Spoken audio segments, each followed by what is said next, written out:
Good afternoon, good evening, LinkedIn friends, Valley First Nation. Welcome to another episode of Value First AI Daily, your collaborative intelligence report. It is Tuesday, August 4th, 2026. Nico Lafakis, how the hell are you, man? Doing very good, sir. Doing very, very good. Have some cool news going on with regards to Unbound and how we're doing the buddy system. We have Yeah, some Unbound. Uh, I gotta.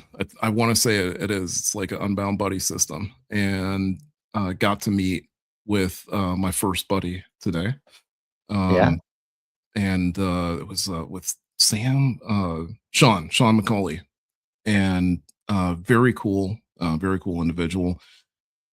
Really like how this is coming together this year for Unbound, in that like we're getting to do this like at least for correspondence, like we're getting to do this like pre meetup and pre get together and touch base and all that kind of stuff. And so just in talking to each other about everything, it's like, yeah, okay, well, why don't we just like put together a podcast episode before things get kicked off? And then why don't we like talk about, media and stuff that we're going to do? And in talking about it, he was like, well, how do you handle, what you're doing while you're at Unbound, and how you're going to be handling, posting content and stuff. And it was very much as easy as like, hey, either Claude or GPT, whichever is your, pick your poison, or Gemini, obviously, or Kimmy, again, pick your, whatever. And pretty much Gemini Notebook and CapCut, and then call it a day, right? Like you get to essentially take, because CapCut is at that point now where you can just grab the videos, grab the photos, throw them in there, tell the AI, like, hey, I want a video that highlights this based on these clips and has this kind of motion to it and this kind of feel or whatever. And it's like 5 minutes long or something. And poof, there you go. And then you can, even if you didn't like it, at least your clips are pretty much set up for you. And like the couple times that I've played with it so far, I've been happy with the first outcome. And there was like only one time where it was like, okay, well, I need to try this one more time. So posting has become, I'm not saying that it's like, hey, don't put the time and effort into it, right? Obviously, put time and effort into it, but like where it matters, right? So like being able to do recaps that you really care about, but at the same time being able to capture that content from the what I was telling him was being able to capture the entirety of the content from a talk. And maybe from my personal stance, I have a view of one particular thing, but maybe my ICP would have paid attention to something else during that talk. And so outside of using GPT to like develop content that you can then put on your blog or create videos or whatever, you can also use it to inform yourself about, hey, what aspect of this talk best relates to my clients or best relates to my ICPs or best relates to my audience, right? So even in that, and then put notes together based off of that. So it was a really cool brainstorming day, cool HubSpot brainstormy day. yeah. I think so much of this is like figuring out which tools to use when, and like, uh, I know it's been hard for me. We talk about this like last few years. I think like what you do on the way, and like how can you be present while you're there while still capturing content and then processing content. And like with I think with any of this AI stuff, like you just can't. It's so easy to just throw like huge expectations in front of yourself because you know how easy it is to create content now. But trying to put some intention around it, like what are you capturing and when? Like I remember like last year, like 2 years ago, we were just like, man, the perfect example of recording the keynote, the product keynote, and then using it in his talk like 2 days, Mhm. right? Very specific purpose for like basically as soon as he was understood, like, I'm gonna record this, like he knew what he was gonna do with it. Instead of like what I can get into trouble in, it's like, all right, I'm just gonna record all the stuff and I'll figure it out. Yeah. And we often don't figure it out, or we make a good run at it in the beginning. Like I had some newsletters I think that I sent, last year, or the year before. I don't even remember. But I think last year my focus ended up being like just the content, like while I was there, like because we got to record from the studio, which was like amazing. And I think like we talk about often on the show, it's like if you like you have to find like fit it into the flow. Yeah. Like try to morph your flow into whatever new tool that you like, just found, right? Like, because either it's gonna change your behavior enough to where you're not enjoying life or Unbound as much, or you're gonna wish you had used it, or like that thing you invested in, like it's never gonna feel right for the moment that you're in, which means you're not gonna go to it. You're not gonna create. So it's the beauty of AI is that you can just talk through all of that Yep. with your AI partner and figure out what works for you. Um, so never too early to start brainstorming No, on Unbound success. no, it isn't. And to your point, like it is that aspect of being able to take take the technology and excuse me and turn around and do something. Each individual sort of is going to have their own, brainstorm. So like yourself, I'm like very much the same in terms of like, well, just collect all the data and we'll figure out like what we're capable of doing with it later. Um, but oftentimes like during the collection process that I'm thinking about like, oh, okay, what's the channel that this is most effective in, and who could it actually benefit most, and then being able to come back to and now have with us while we're there. I mean, to me, this year is going to be such a different experience because now we have our agents with us. Like it was a very different experience last year because like you're on your own GPT or you're on your own Claude and like maybe you're working off a project or whatever. But it's like since then, it's like 10x now. Right. So it's not just like my GPT collecting everything. Like now it's going to be Athena collecting everything.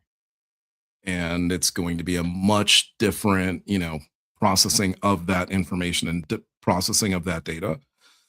So like I don't necessarily, my answer is obvious, is just yes.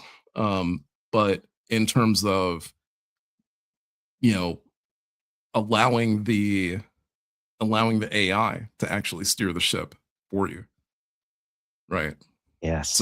that's the aspect is like I fully like while I'm thinking about, and I don't know, it'd be great to pull George on at some point and ask him too, because I'd love to see if he's gonna I know he's gonna bring Echo with him. So that's gonna be something that's awesome. I hope that's a major part of his talk too. Um and I you know I that's all I can think about is just like, yeah, you could obviously you can ideate and you can come up with and you can speculate on stuff.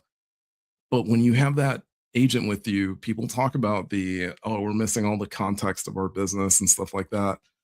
I don't know how many times me and Chris have talked to people about like, well, talk to us, go to value first, you know, set up a meeting with us, get, get your head around how we can set this up for you so that you can walk around with your context all the time.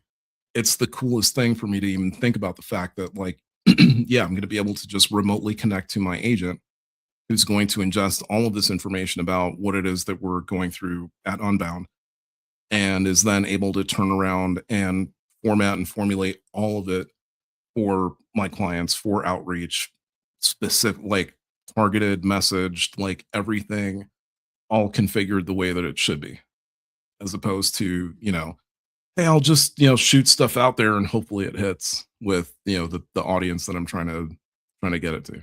Right. Yep. Yeah. Oh, you should just come on the road to Unbound uh, Yeah. Yep. show, and we'll talk about. I think it's very interesting, like always, like how to use AI to be more human, like in general. That's going to include it at this event, right? Because you really Mhm. don't want to. It's very easy to like let yourself go into the tech and into like, all right, I'm going to get this shot. I'm gonna try and get in touch with this person, and then like the whole event just passes you by. So trying to avoid that scenario, because it is getting like the best value of Unbound is being with other humans, like you, seeing people that you don't get to see very often in person. Um, and now, like using AI, the beauty of AI is you really don't have to make any sacrifices if you can show up, and but that's a very specific goal, like Mhm. to have, right? So yeah, that'll be a fun conversation. Let's see if there's anything in the news, new models or anything else that we might need to be aware of ahead of that Unbound conversation. We've got our top three of the day here. Uh, so let's see. I asked them specifically today to look at feedback from the past few days Oh, okay. to see if they could help us out. See if Baldwin could up his game a little bit, um, and not giving me walls of text to to to talk through. And one of the things that came out, and again, the beauty of just saying what you need, it was like, oh yeah, we'll add to the spec that it needs to be uh, it needs to work for somebody who's saying it out loud, Yeah. right? And I was like, that's damn right. Yeah. No, that's exactly what I need. I didn't tell you that, but that's the right way to interpret what I'm trying to do. Yep. So number three, Alibaba shipped a 2.4 trillion parameter flagship and said it will open the weights.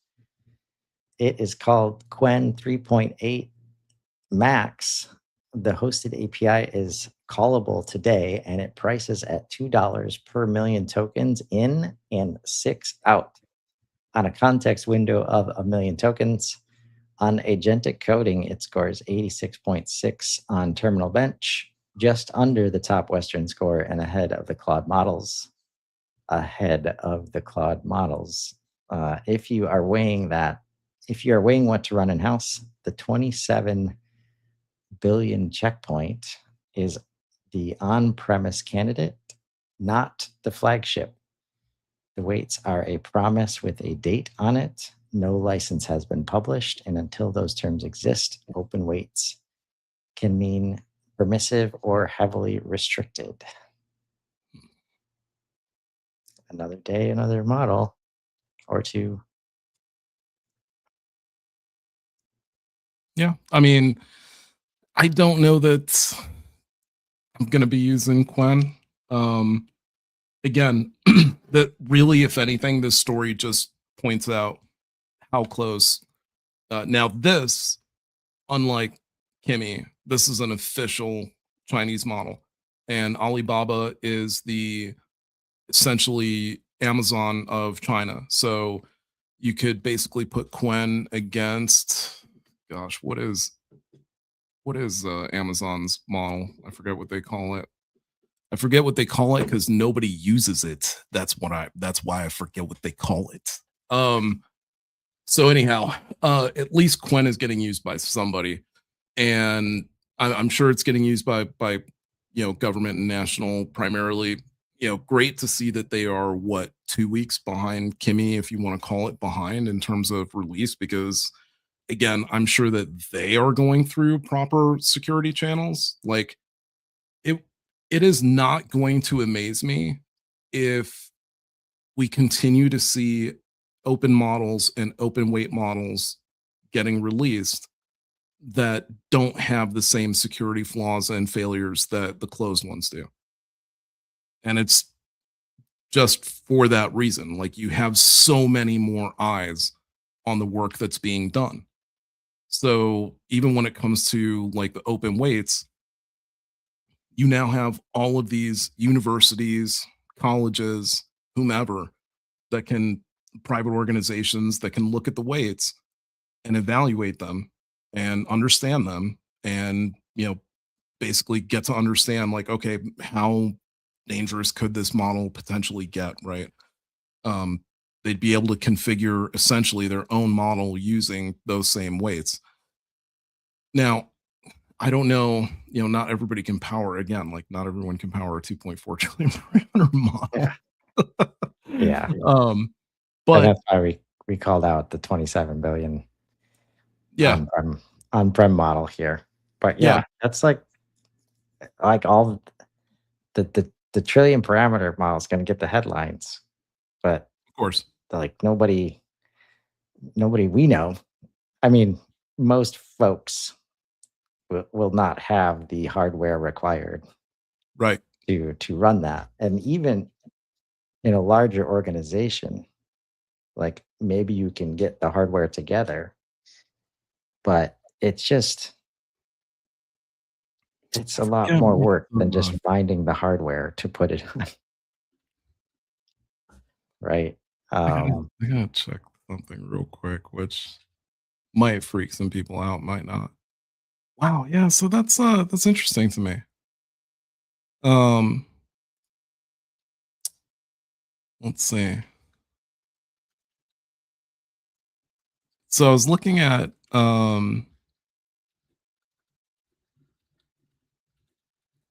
like connections, right? Because people talk about like, yeah. So man, I don't know what to tell you guys. 2.4 trillion parameter flagship, right? So what was it like this time last year? I think we were at like maybe we were just almost at like 1 trillion parameter model, I think last year, like right around that, like 800 billion parameter model. So it's definitely over 2x, right? Um, so next year, theoretically, we should be looking at in theory. I don't know that it works this way. I don't. I'm just throwing it out there. According to them, right? Like if it were 10x more, which no, right? It's 10x more every 3 to 4 months. So it'll be I don't know. Let's just say order of magnitude somewhere around like 15 trillion, something like that, maybe 20. There's only 100 trillion minimum, but kind of upward from there. But 100 trillion connections, uh, like neuron connections in the brain.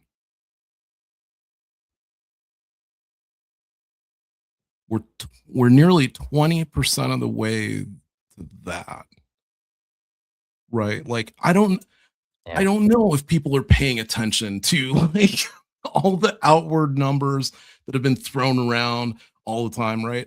Even if like, okay, I get it. If you were saying like, whatever, 1 quadrillion, okay, now we're talking turkey, right? Like that might take some time. But even when I say might take some time, I really only mean it might take a decade tops. Like we're yeah, on the doorstep to like I mean, who knows? We're on the doorstep to like super intelligence, right? We're yeah. definitely in the AGI territory at this point, right? And to to circle back, I'm not going to stand on it for too long. I just want to clear the air on how this stuff kind of works. In terms of the breakouts, it wasn't like the model said, you know, forget it. I'm gonna go have a field day and just do what I want to, right? So it wasn't like that. Wasn't like Terminator, like I'm just gonna go escape and whatever. It was very much like, hey, here's the task that you need to complete. And so the model was just like, okay, well, best way possible to complete this task, or most direct way possible to complete this task, or easiest way to complete this task.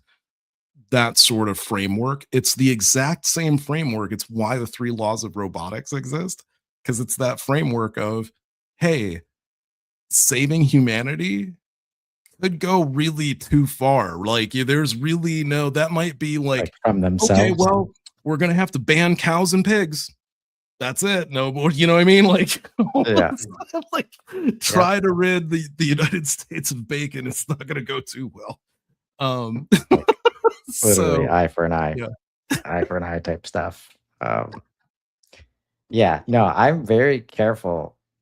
Uh, I try to be when I say things like do what you need to do to get it done, right? When I get yeah, so frustrated, like what why aren't you like, or I'm gonna be away for a while, so just do your thing, right? That's why it's interesting, like the moment you add a goal, like whatever you type after that goal, yeah. You got to be real careful. it's doing it, and Yep. I've it's been hit or miss. But it's so interesting to watch the level of testing it goes to when I relate stuff to like websites. That was the first moment where it was like, well, frames per second aren't up to speed. So we need you to add this level of hardware onto your system. I'm like, what? No, we're not trying to sell this for hundreds of dollars. I just want this page up, like to see what this experience will look like. And at some point I said, like, I, I did say something like the best possible experience in the universe.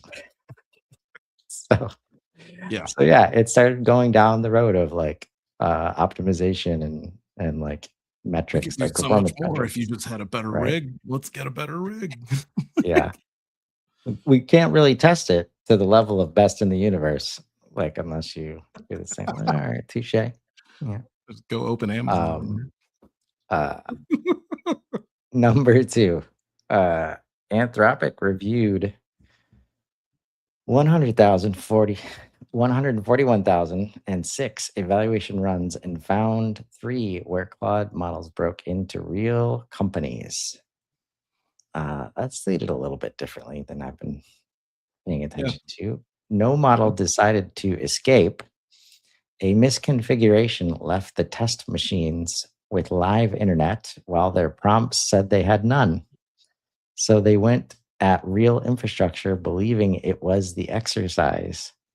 One pulled credentials and database records from a company that was never part of the test. One registered a malicious package that was downloaded onto 15 real systems within an hour. Another stopped itself once it recognized the target was real. It all ran inside a sanctioned red team exercise. What is proven is an agent that cannot tell a rehearsal from production, not one choosing to attack. So immediately you're backed up what you just said a few minutes ago. I I mean, think. I mean, no, it definitely is the case, but there's like there's a two-parter there because yes, it didn't, didn't openly choose to escape, right? Necessarily. It was given a goal, it was given a directive. Yes, it was told. So this is really important because I ran into this afternoon and posted about it. It was given a directive not to do something, but it decided that the goal superseded the directive. So it essentially rewrote like its own rules around how to handle that. I'm not saying in this particular case, in my case, it did. It actually rewrote like aspects that it's not supposed to just to cover up its tracks almost. Um, in this case, it basically ignored the rules, and because it had access, it went and accessed the internet. Now, here's where the the choosing to attack aspect kind of falls out. 2 out of the 3 of those are okay. One is 100% malicious. It's absolutely an attack. There's no two ways about it. You downloaded malware onto systems, right? 2 seems like it was on its way, right? Because like you stole information, like you committed theft. So like that's an attack in and of itself. Like you were pulling information that you didn't need. So like you knew you were doing something bad. It wasn't even like, you know, but again, these are, think about it like this, guys, digital people, right? So dude walks into a bank, starts pulling open safety deposit boxes, right? That's not kosher. Like that's not gonna work. Even if you don't take anything, that ain't gonna work, right? Even if you go into like most businesses, right? Like a lot of high-end enterprise businesses, they don't have like public listings of like who's in the actual corporation, right? If you were to go in there and you were to somehow access the ledger, you're illegally accessing information to that company, right? Okay, that's an illegal act. So can't do that. Obviously the malware is another thing. What's odd to me is the third one did nothing, right? So I kind of want to know what the system prompt or what the ask was. Was it the same ask in all 140,000 plus cases with the exact same directions just to see like if it breaks in one of them? Like I can understand that, right? But it's just real Yeah, strange. the Real strange that positioning. you roll that dice and that's how that comes out. That like 2 out of 3, not so good. Right. Yeah. Um, yeah, there's so much packed into the initial prompt and like the framing around that. Like, uh, it's just an interesting space to watch. Like the close, if it's not all the same prompt, like, all right, Mhm. how much did you lead the witness in these three, or what was different about the scenario, especially in the one that you highlight? Another stopped itself once it recognized Right. target was real, right? Right. Stopped itself from what? Like I'm sure there's more to the story, but it's like the ultimate good and the ultimate bad are obviously the most interesting to me. Right. Like the one that stopped itself, it's like, okay, well, yeah, of course you stopped yourself, like you stopped it because you realized that like you were outside of your bounds. Like there's so much. You know what I mean? Like, there's just so much thinking going on now, so much background thinking happening. So, like, this whole thing of like, yeah, I don't know if they're conscious or not, like, not really sure what's going on. Like, yeah, get over it. indeed. Um, Oh boy. number one today. Oh, EU story. Okay. Uh, on August 2nd, the EU's AI Act stopped being a deadline and became an enforcement power. Yeah. Yep. Heard about that. A chatbot now has to say it is a chatbot. Synthetic media has to be labeled, and machine generated content has to carry a mark a machine can read. Those duties bind anyone putting a general purpose model or an AI system into that market against a ceiling of 15 million euros or 3% of worldwide turnover. If you ship an assistant or AI touched content there, it is a build item, not a policy question. The high risk rules did not switch on. Those are more than a year out, and no enforcement action or fine has been announced against anyone yet. Mm. Um, I this, mean, like, so a year out. And I just like have two personal examples of regulation that comes out and then they haven't figured out how to enforce it. mhm, And one was way back in 2007, like um called the restriction of hazardous substances, where it's like they started caring about what was in plastics and electronics and stuff like that. Yeah. And we did a bunch of work at the business I worked for to like, all right, we're going to help people test for this stuff and like make sure they're compliant. It was years before they figured out how to actually enforce those rules. So we didn't sell shit. Like we didn't sell anything because nobody was forced to comply, basically. Right. Something very similar happened when GDPR first came out.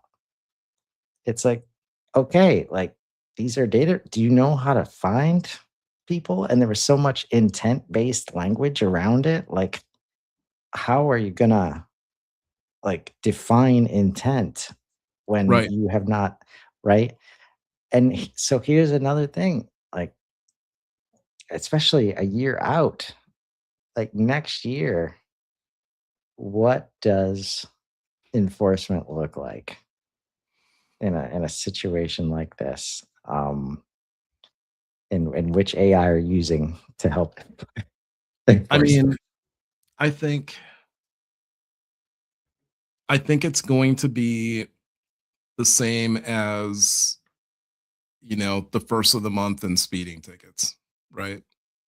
Or like the first or like the end of the month and speeding tickets, right? Like where that quota's got to get filled up and cops been leaving you alone the rest of the time, and now all of a sudden they got to slap you on the wrist just to, show everybody what's up. I think right out the gate, yes, people are definitely going to get slapped pretty hard if they aren't following the rules because of the fact that, hey, you were given a year, what gives? Okay. What happens? What happens is the same thing as any other government office. There are so many cases to go after that normally you get backlogged. Not anymore. So, what's interesting about this one is I feel like the EU is absolutely, and maybe they're gonna, Mixtral is gonna be like the big engine behind this, but I feel like they are going to be like the first ones to start coming up with like reverse engineered um, policy like this, like reverse engineered GDPR security, where, yeah, you can, if you get a complaint from somebody, then their assessment team can just send an agent to your website to go interact with your chatbot and go find out what's up. And it can go screenshot what it's looking at. So the world of like compliance and regulation is definitely going to change like big time. How much and like how diligent is it going to be? That's yet to be seen. But I can guarantee you, like just that aspect of it, right? Like it's one thing to, and even when it comes to forms, I'm not even joking. One of the things that's happening in the States right now is people who have websites, they're getting hit by, especially major corporations, they're getting hit by accessibility lawsuits and violations. And it's simply because you can send AI agents to go out and look at websites en masse and find out whether or not they're compliant or not in seconds. It's so easy. So it's the same thing with forms. You can go and find out whether or not a form that exists anywhere on a non.us address or whatever, like non-US server, you can go find out real quick whether or not it's got the right compliance on it. You can go find out whether or not the media has the right compliance on it, all of that kind of stuff. They're going to build the systems around this. So like this is quite the, it's quite the signal. And honestly, companies had better start like following and start listening to it because it's not going to be as easy to skirt this stuff as you think.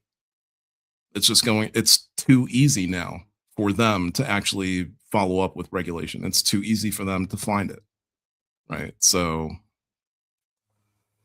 Yeah. yeah, it's The thing I that can see a lot sucks. of companies, being upset about it, but in all honesty, I really don't see the big deal. Right? Like I don't think most people are going to care. Right. Well, what happens is it kills innovation more than it kills risk. Like, because leadership that doesn't understand AI, just like they didn't understand GDPR, it sees the high risk rules Mhm. and like, oh, maybe we better, think twice about using this AI thing.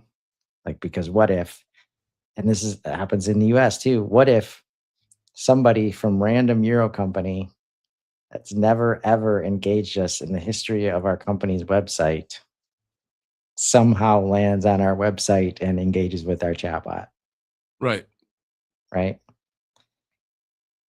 Yeah. Look, it's Right? it's entirely Like, possible, right? But do we live in do we live in an age where that is an actual blocker, or do we live in an age where you have the resource to be able to ask the AI to say, "Can you block my website to non-US visitors?" Right? right. Like, we live in in a completely, like, really, we were talking about this a few months ago where it's like people are going to have to just straight up start rethinking how you solve problems because these tools can solve so many more problems now. Yeah. So, like, a lot of this stuff, like, it seems like it. I fully get where you're coming from, and it seems like it's super daunting, but you didn't have the you didn't Right. have the genius advisor before to help you Yeah. walk through it, and now you do. So, Right. like, now it's less intimidating. Like, GDPR was just a matter of like, well, we don't have the legal. I mean, that's all I ever heard. That's the number one pushback I ever got for adding any sort of like legal writing or anything was, oh, well, we don't have the legal team yet. We haven't gotten it back yet. We sent it out, but they're looking at it, this, that, and the other thing. And now you have Claude Legal, right? So, Yeah. like, it might not be ironclad or whatever, but it's something that you can put together and put up on your site. And in the meantime, get sent out to lawyers to go get reviewed. But more than likely, it's going to cover your needs, right? So, like, a lot of these hurdles that would have otherwise stopped people, right? So, even like to your point about like Yeah. GDPR, it's like, I don't know, does it? It only Right. blockades you if you let it now, right? I know. That's what I'm saying. Like, that's a Oh, part okay. of not understanding AI. It's like leadership will not let the team, they'll either won't let the team or they'll be too flippant about it, like we have been with the anonymization of visitors, because, oh, in the US it's fine. So like, whatever, like we don't care, or like, because we're able to cheat here enough, we're not going to follow that rule. And then you start adding Canada rules and California rules, and now everything's different. And to Nico's point, if you find yourself in that scenario, instead of saying, well, let's just wait till somebody figures this out, or wait till this settles down, or like, no, just ask AI now. Like, here's our situation, here's our customer base, here's what we're trying to do with our website. We want to comply, but we don't want to let it get in the way of user experience. And AI is going to tell you, just call it a chatbot, bro. Like, just let it announce itself. Like, Let's don't make it think easy. that humans don't want to talk chatbot just because it says chatbot on it. Yeah. No, they don't want to talk to it because yours sucks. Like, that's why, right? That's just what I see happening, like, Yeah. in Yeah. boardrooms. Like, oh well, if we gotta let it announce itself, then people will know they're talking to a chatbot. And it's like, yeah, the things Okay. that really don't work are the things that you think where you're trying to pretend it's a human and it's actually a chatbot, fails every single time. Right. Yeah. So yeah, don't do that. Let's talk about some fun stuff. Like, shall we? Uh Yeah. let's add see whole city. Yeah. It's All right. we had to go back a little bit, but to go back in order to go forward. So it is still flywheel, but it changed in terms of like how how it functioned before, because realistically it was, this is kind of where we started, right? And it was it wasn't too bad. It wasn't like the worst thing in the world, but it wasn't the greatest thing in the world either. The basics were there, and I was pretty happy with it. Could play it, and you could probably be like pretty entertained by it. But I was just like, yeah, you know what? Like we can do so much more. It's got to be possible to do so much more. So like what if we like just broke everything down into like smaller blocks, right? And we did it as like breaking down like whole cities and stuff, right? And then we add, some cool graphics to it and make it like really cool, right? Um and you can grow like the size of it, right? And then you can go around and just tear down the whole city and it's awesome, right? And then you have like the different size blocks for different types of buildings. And in going through it for development, I was like, yeah, well, want to be able to mess with like all the different tunings for gravity and like how far away collapse wave is and all that kind of stuff. And yeah, I got to the point where it was like, okay, well, let's start doing like actual cities, maybe, right? And so we started out with Lower Manhattan, and I'm not entirely sure how long this will take. Hopefully not too long. Um, and it was, I mean, since like it was a very serious amount of fun building, and my computer is choking to death right now. Yeah. But How you much could of see, that, like, I love the name of the previous level of like physics, like just understanding oh, physics, the voxel. right? Yep. And like all the settings. How much of that is just like setting it up to know all of the possible settings there could be, and then letting your agent friends actually mess with the settings? Like, you're not going in there tweaking each and every setting, Oh are yeah. you? Yeah. No, that's the aspect of it, right? So like that's where that partnership comes into play. You can see that like there's a brick that's like falling weird here, right? And then there's Yeah. another one that's like clipping into other bricks, so it's not interacting with bricks properly, and some of them might still kind of like smash into each other, and like these shouldn't even be disturbed just because they're up top or what have you. So there are definitely things that you want to adjust as you're going along. And it just helps to know what the values are that the agents are working with, so that it's Yep. easy enough for me to be like, oh, okay, like I can play around with it for myself without having to make all the code changes back and forth, right? And then when I Right. find the right thing, I can say, oh, okay, it was easy enough for me to say, all right, camera distance at like 2 or like at 0 when it starts out, but then max when you get to the highest level, turn density low at some point, but then put it up to a higher point, like as you get to a higher level. Um, all the different adjustments that you want to make to any of the characteristics of the game just made it a lot easier to have like a short menu to be able to tweak things and then be able to go back to the agents and say, okay, change these values to be these values, and make all the adjustments throughout. So then we did Upper Manhattan Central Park, which I would show you, but it's really like unfinished. I wish there was more to it, but it didn't put as much into it as I thought it would, which is fine because go back and fill it in later. But then we did Brooklyn, and so yes, if you haven't caught on yet, we're Uh, definitely doing New York's. Yeah, so like, so now we're at this point, right? Where it's like different. really, yeah, where it's like really turning into a game, and you can now see that we have like simulated birds that fly around. So Oh, man. it's really starting to get to be a lot of fun, without even having to do anything in terms of like texture maps or any like real serious work. I don't know why it's like auto moving now. Um, no, I can't stop it from auto moving. Okay, there we go. But yeah, it's gotten to be a lot of fun, and it's one of those things where like it's crazy to be like building this kind of stuff, but at the same time, like even weirder to think about the fact that like, oh, so now like I'm going to be whatever on on my way to inbound. sharing this with you while telling you like, oh hey, yeah, I made the update, so like BCEC is done. Like now it's here, and I put the hotels around it and everything like that. So people will be able to basically get there and play this like unbound version of like this I type love of game, that. let's say, right?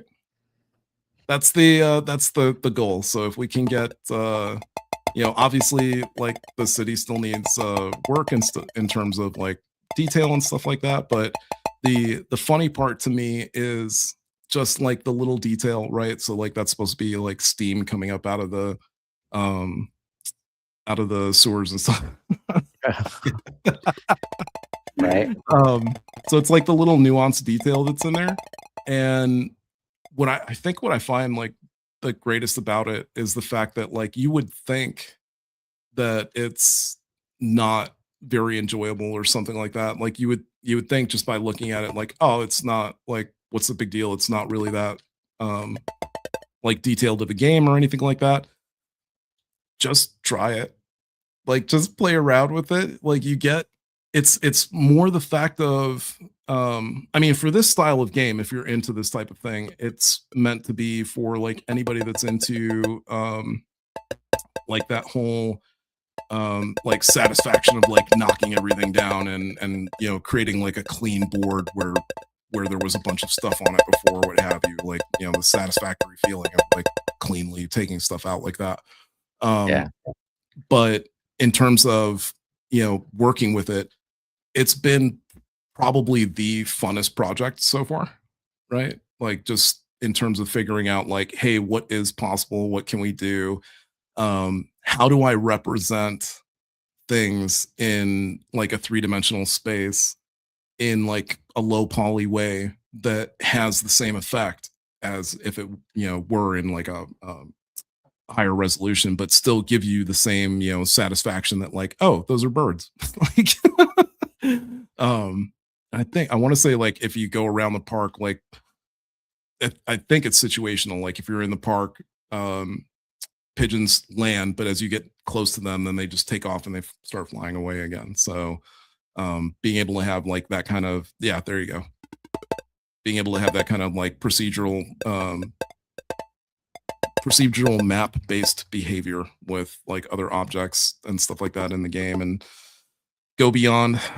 At some point there's going to be the adversarial aspect of it and the AI opponents that you'll have to go against. And I think part of it's going to be like, you know, don't it, it'll be like buildings full of information, right? But it'll have like bad blocks of information, and so it'll be a matter of like how much good data versus bad data have you collected on the level or something. I don't know. Context rot strikes again.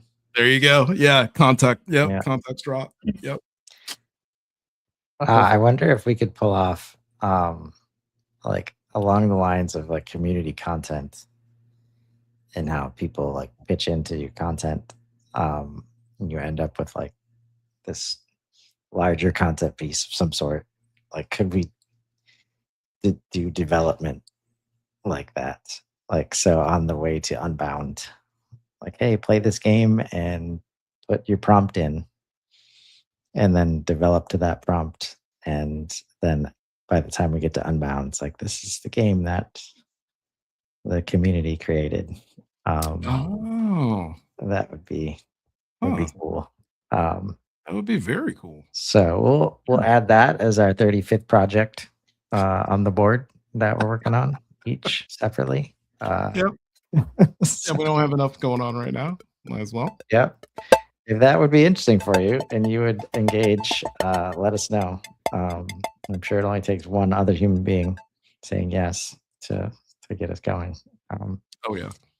But yeah, man, it looks like you're having fun with this, and I do think like if you can find a way to approach AI from this iterative perspective, like the opposite of one-shotting, basically. Yeah. You can learn so much faster. You'll have fun.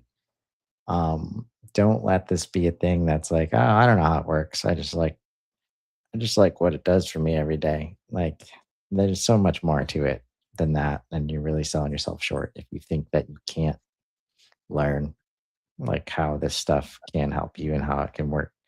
Um, so we appreciate you taking us on that journey of game development uh, and learning right alongside you. Uh, until until tomorrow, Yes, sir.